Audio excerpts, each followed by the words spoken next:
This is TechCrunch.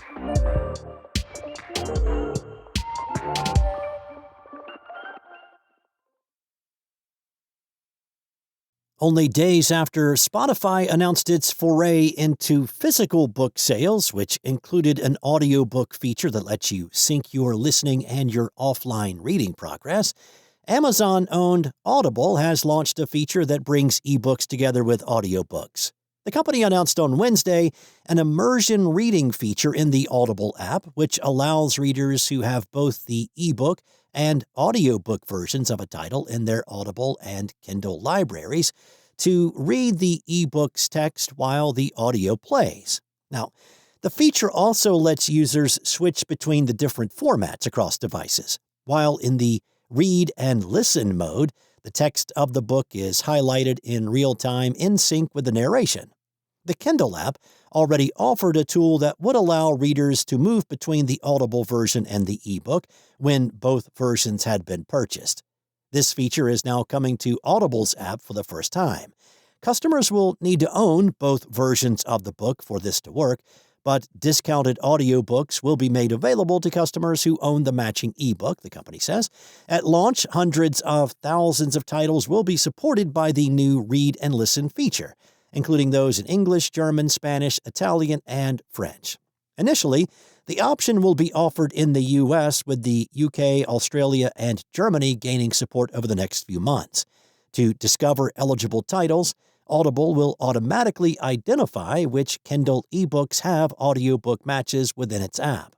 Of course, many customers were already reading and listening to their books without buying two versions by having Alexa narrate their ebooks from their Kindle library. Now, Alexa is not a professional narrator by any means, and the AI assistant's more monotonous delivery can lead you to zone out.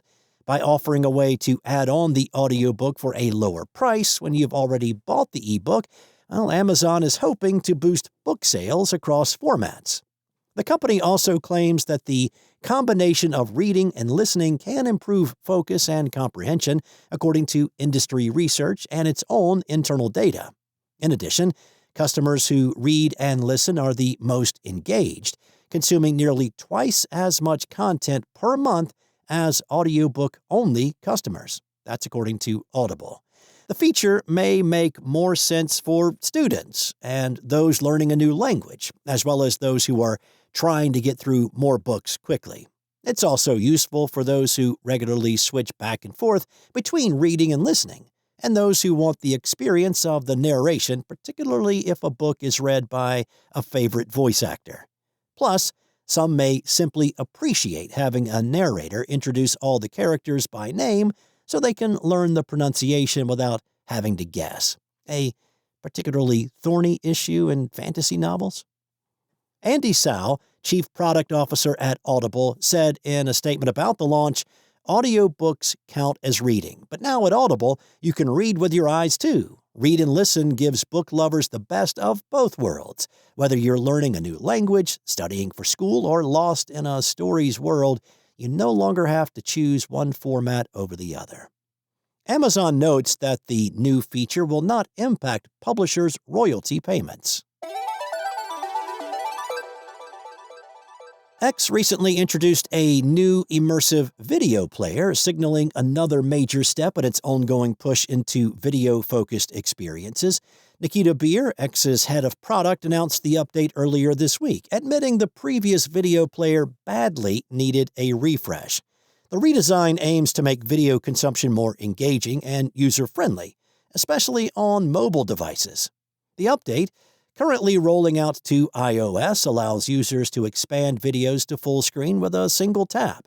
Once in full screen mode, viewers can swipe up to scroll to the next video, which is reminiscent of TikTok's popular format.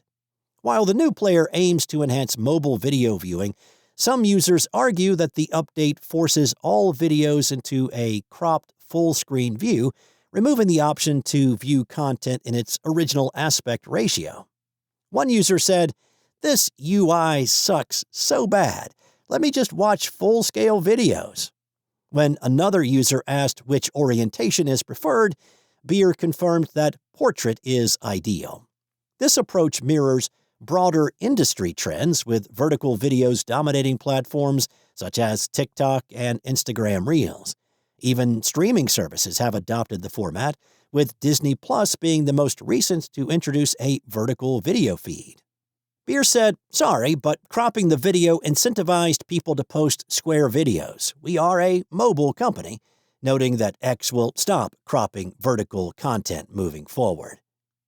Beer hinted that more video-focused updates are on the horizon as X doubles down on its video ambitions. The timing of X's update is notable, given that last month's TikTok's U.S. operations were sold to an American investor group. X is positioning itself as a competitor, ramping up its video features to attract both viewers and creators. The recent introduction of the video player follows X's launch of a dedicated vertical video feed that became available globally last year. The company is also incorporating AI-driven tools such as Grok's text-to-video generation feature. Notably, Grok's image generation capability recently sparked controversy, leading to its restriction to paying subscribers on X due to the tool allowing users to create sexualized and nude images of women and children. That's all for now. For more stories like these, go to TechCrunch.com.